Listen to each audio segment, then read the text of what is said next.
Okay, ladies and gentlemen, welcome to House of Pride Radio. No, welcome to Out in the Hamptons. I'm your host, Michael Jefferies, and it's an honor today to have Bruce Sudano as my guest. Welcome, Bruce. How are you doing? Hey, Michael, I'm doing well. How are you doing? I'm doing better now, thank you. Listen, I'm Great. so happy to have you, Bruce, because you're working on new music. Uh, you've got a couple of singles out already, and can you tell us a little about the new project? Sure. New project is called Talking Ugly Truth, Telling Pretty Lies. It's produced by Ken Lewis, except for one track produced by Randy Ray Mitchell. It's Here's the vinyl, just arrived yesterday. Release date is March 1st, just announced today, and pretty exciting. That is super exciting. I I'm really down with the one of the tracks. I just want to play a little sample of "Better Than This," and then let's talk about that if you don't mind. Sure.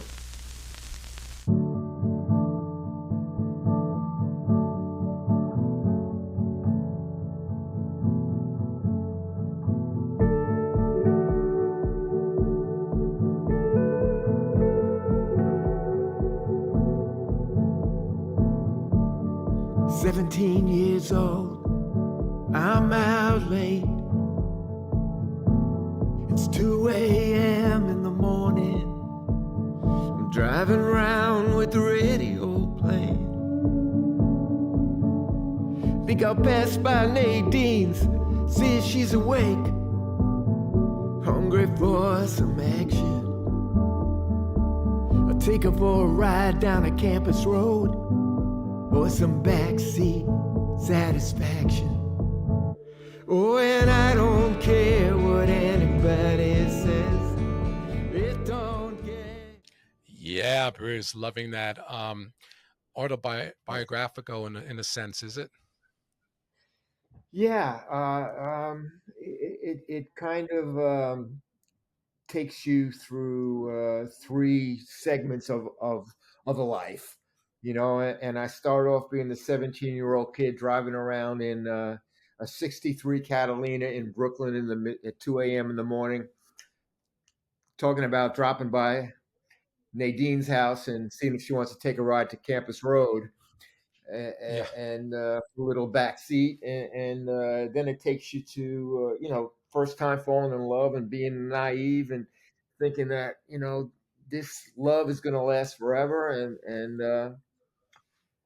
then in the third verse I get to the present tense and talk about the best time of every day is being in bed with my baby at night, and but the whole point of the song is really about at every stage of your life there's different challenges and different things to deal with and different lessons to learn, but the bottom line is that every stage of life is a beautiful thing when you accept what it is, look for those things to learn by it, and count it all joy as you move forward. Every phase has its challenges. And certainly being my age comes with a whole new set of challenges, and whatever phase you're at, when you're dealing with those challenges, it's a new thing that you have to deal with and learn how to navigate, learn how to accept, and learn how to move through. So absolutely. I could relate to that song. Uh, yeah, and it's you know, where you're coming from, the life you've lived, the different stages. I mean, if we could just step back in time a little bit to when you were growing up in Brooklyn, New York, folks, right here. Italian American family. What generation are you? I am second generation Second Italian American. generation. Yeah, Shout out my to your grandparents. parents. What are their names? My parents Yeah. were Lou and Margaret Sudano. All right, the Sedano My family. mother's I maiden name was read Alessia. in another interview that your dad played guitar, so somewhat maybe of this got you started or an influence for you. Well, actually, no. My father didn't play guitar. My father was a singer. My Gotcha. father had a really great voice in the genre of Tony Bennett, Sinatra. That was his era, and so there was always music around the house. He was always singing. I had uncles that would come over with guitars, and they would all sit around the kitchen table, have coffee and cake, and sing songs. And this is kind of the environment I grew up in. Gotcha. And uh, were they supportive of your interest in music? I think you were playing keyboards and guitar in the early days. Yeah, yeah. I mean, they were always supportive.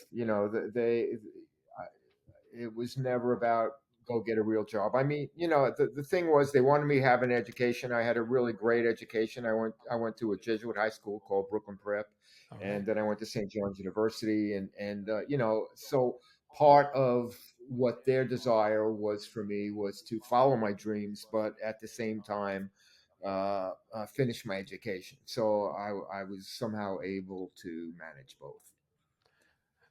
And it was around this time now you started hanging out with Tommy James of all people. I mean, amazing producer and musician. Um, did that open up some doors for you to get started in your own career? Absolutely. The first record that I ever co-wrote that was ever on the charts was a Tommy James song from 1969. Hmm. It was called Ball of Fire. So by doing that, Tommy brought me up to Roulette Records. My band Alive and Kickin' got signed as a result of that. Um, Yes. I got signed to BMI. I got a $1,500 advance, which was more money than I had ever seen in my life. He definitely opened the doors for me, and also just creatively uh, by bringing me into the studio and letting me just be there and put background on some songs, and I just learned so much from him, and I'm always a big supporter of Tommy and his talent, and you know, and I campaign for him to be in the Rock and Roll Hall of Fame all the time. I say it all the time. I don't understand when you wrote Moni Moni. I think we're alone now. Crimson and Crimson and Clover. Clover, Crystal Blue Persuasion, She's Dragging the Line. These are classics, classic songs. and Yeah, yeah. definitely. By the way, folks, in case you didn't know, Bruce was part of this really cool band. In 1970, they scored number 7 on the Billboard Hot 100 with Tighter and Tighter. I wish I had the Yeah. license to play that song, and I'm a bad singer, so I can't sing the hook, but you know it. Go to Hold on YouTube. just a little bit tighter now, baby. I love you so much and I can't let go. No, no, no, hold on. There you go. Yes. And it was such a cool band. It was like 4 guys and one girl. And was that Yeah. Nadine by any chance? No, that was Sandy Toda. Her name Okay. is Sandy Toda. Alive and Kicking was started by me and Pepe Cardona, who was the male singer. I love And, Pepe. and I saw him on YouTube and he's so charismatic. yeah, yeah. Unfortunately passed away a couple of years ago, and Oh, I miss him every day. But yeah, yeah. It started. so That was I mean, geez, who gets a top 10 hit? I mean, that's amazing. I mean, it's really was amazing, and those were great times. I learned so much just from Roulette Records, and people often talk about Morris Levy and what a character he was, and I learned so much from him. One probably the biggest lesson from him I learned is, kid, the money's in the publishing. Oh, So uh, yeah, it was a lesson that I learned early on, and it's blessed me throughout my career for me and for Donna to maintain our publishing in our songs and our songwriting, and it's something that carries me through to this very day. absolutely. I want to get in that to that segment of your life with the iconic legendary Donna Summer, who you were married to for many years and have a beautiful family together. Um, but before that, I just want to talk a little bit about this group, Brooklyn Dreams. How do you go Yeah. from Alive and Kicking to these really cute guys, Brooklyn Dreams, working it out with Casablanca. Well, Tighter and Tighter was 1970 by, and I was still in my teens. I was young. I was crazy. I was pretty egocentric. I just graduated school. I had the Bowl of Fire song. Then I had Tighter. And I'm thinking, this shit is pretty easy. I got this down. So I moved in with my girlfriend was the singer in the band at the time, Sandy Toda. We got this penthouse apartment in Brooklyn, and you know, it, but anyway, so I started firing people in the band, and anyway, by 1972, 2 years later, I was back living in the basement of my parents' house in Brooklyn, Oh boy. uh, and so from 73 to 74, I kind of started working clubs in Brooklyn again with Joe and Eddie, who are my partners in Brooklyn Dreams, Joe Bean Esposito and Eddie Hokinson. Yeah, shout out And guys. then 1976, we all moved out to LA. And by this time, I had, you know, learned to be a little bit more humble and understand and appreciate the experience that I had with the success, but realizing that it was a blessing and it is difficult to accomplish. So, but anyway, the thing that happened is while I was living in my parents' basement, I was writing a lot of songs, and many of those songs wound up on the first Brooklyn Dreams album and were used uh, to get our record deal. And so the three of us separately were pursuing careers in LA, and then at some point uh, we formed the group Brooklyn Dreams, and had a nice modicum of success and with Brooklyn Dreams.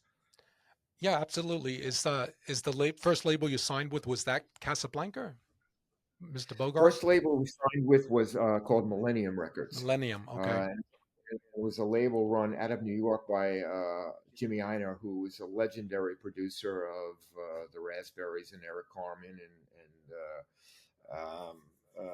Time of Your Life by Bill Medley and Jennifer Warrens, and many things. Jimmy was legendary. Anyway, we signed with Jimmy, and ultimately, what happened is by our second album, we were on Casablanca. There was some kind of deal worked out beyond out of our control. We would just your deal is now with Casablanca. Gotcha. So What year are we talking now? we are talking first Brooklyn Dreams album was 1977, so we're talking 1978. Oh, You know, that's right in the heat of disco. Hold tight. I just have to do it because it was everything for me. there you go. Yeah, the dawn of disco, folks. Yeah.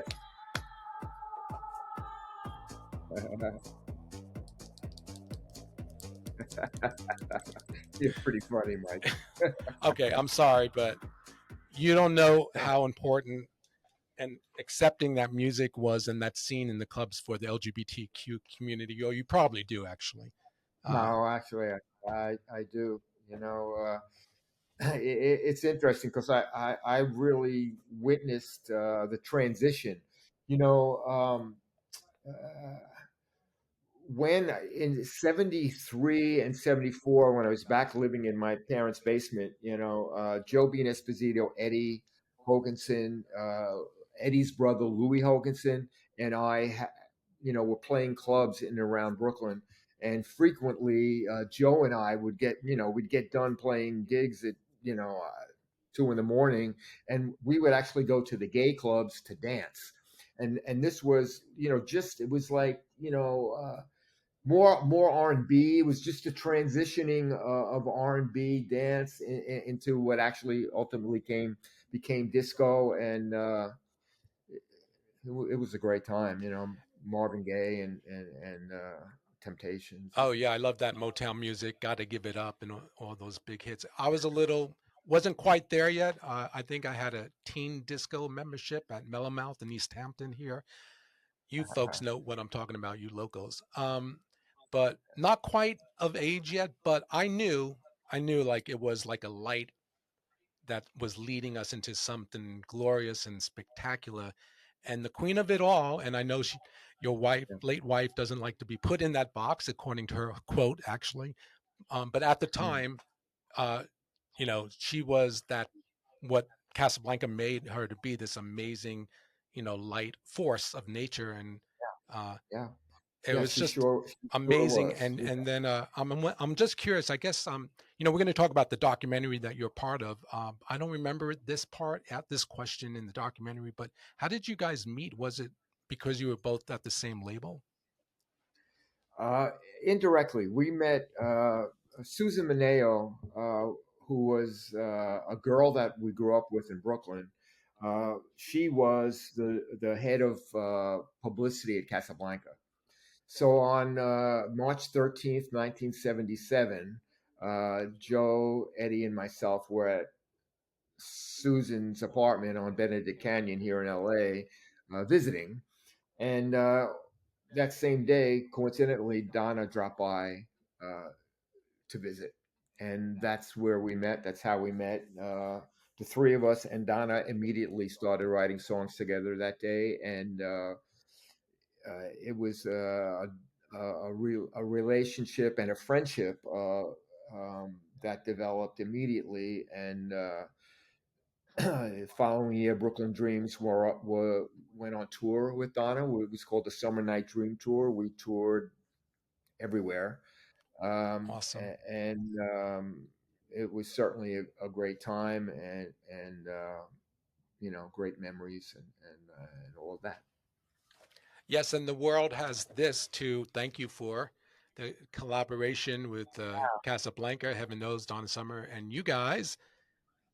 Yeah, I just this past week it was the 45th anniversary of the release of Heaven 45 Knows, years. Can you believe it? which is crazy to conceive, but I can remember buying apparently, that 45 at the Long Island yeah, Sound it's a on Main Street. great record. I mean, Yeah. the team that Donna had, was a magic team. When you create that kind of magic, there's such a great chemistry. Uh, certainly Donna was exceptional songwriter, exceptional singer, exceptional entertainer, had such great charisma. And then there's Giorgio Moroder, and then there's Jürgen Koppers as the engineer, and you have arrangers such as Bob Esty and Harold Faltermeyer and Thor Balderson and all these just great talents. Keith Forsey on drums, who went on to produce Billy Idol. I mean, it's just such a great conglomeration of talent all in one room, all working together in synergy to create just iconic music.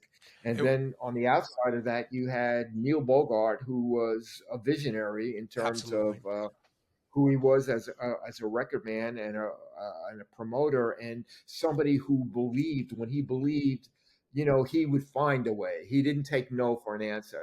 If the usual channels were closed, he found a way over, under, or around because he believed. So that's what Absolutely. it And takes. actually, I want to bring that up, that a nice segue, Bruce, thank you, into this multi-nominated um, documentary that you're a huge part of. In fact, it's a family affair because your daughter is a director um, on this documentary Yes. called Love to Love You, Donna Summer. I've watched it 3 times. I've got to see it one more time. But thank you so much for finally allowing the public and the fans to see Donna in a three-dimensional human form, and not just, you know, this Casablanca uh, queen of Yeah. dance and disco and love goddess and all that kind of thing, because Yes. she was all that. But honestly, anyone can see it now, especially as all this time has gone by. The depth of her craft and artistry is just top, like one of the, the greatest, basically, is in that level. There's just so many Absolutely. layers to it, and that documentary really brings it out. And it's also like a window into your family life, that so it just makes her to me as a fan and somebody who is a DJ, just see her in a whole different light. So that was just one of the best documentaries I've seen. Thank you. Well, thanks, Michael. I mean, kudos to Brooklyn, my Yes, daughter Brooklyn, kudos. who co-directed it with Roger Ross Williams, who's a force of nature in his own right. They had a vision of how they saw this documentary playing out, which really wasn't uh, necessarily your typical music doc. They wanted to show the humanity of Donna, and you know, we felt that.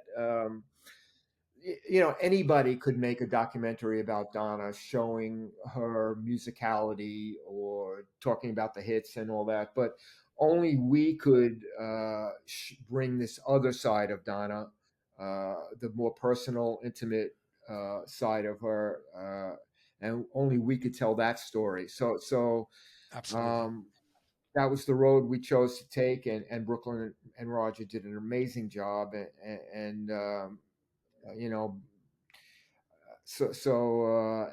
and it's always you know, part of our commitment, of the family commitment to you know, to maintain Donna in the zeitgeist, which she so richly deserves, and it just thrills me, you know, to see that. Well, I hope you guys win every award you're nominated for. Uh, Well, I mean, I don't know, I don't know about that, but you know, mission accomplished as far as, you know, we've done our part, and now we're on to other things. Wherever that lands, it lands. yeah.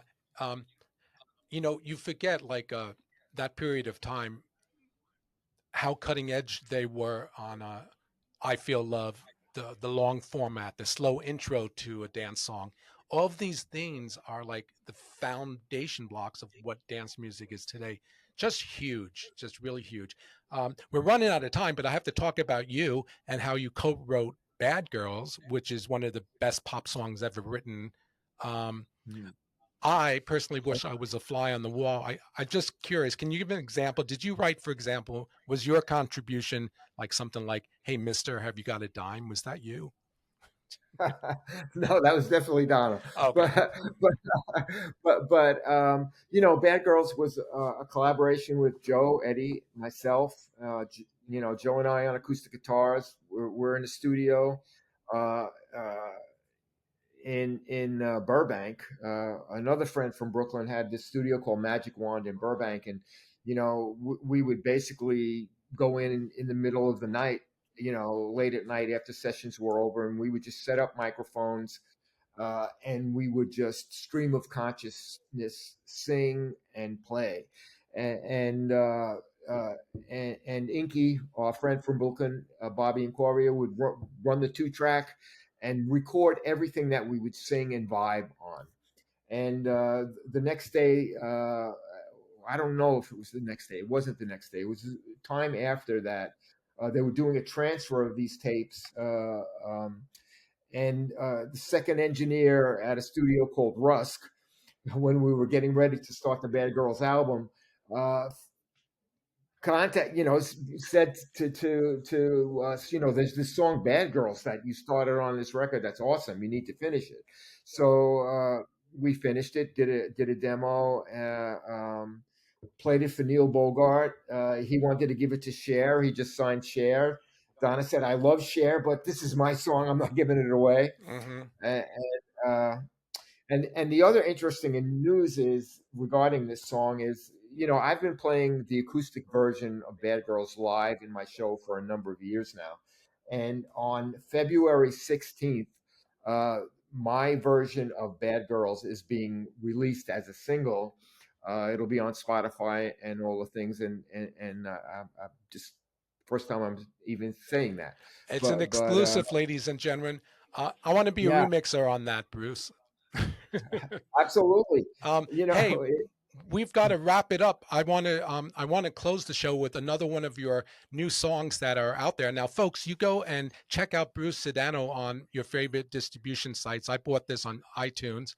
It's called Two Bleeding Hearts, and it's a duet with Valerie Simpson, of all people, famous Yeah, Ashford and Simpson songwriters yeah, and performers. yeah, Um, yeah. I got a lot of Yeah, meaning out of this it was song. awesome. We had a great time. It's a really simple track. Me on acoustic guitar, Valerie on piano, little bass, little drums. Both of us singing this song. It was really a thrill for me to have her sing one of my songs with me. And Awesome. We're going to go out with that, Bruce. It's time went too fast. Can you come back another time, please? definitely, Michael, we'll continue it. Part two. All right, part two coming up, folks. All right, once again, Bruce Sudano, the amazing Bruce Sudano. Thank you so much, and you take care. You too, Michael. Thanks. Bye bye.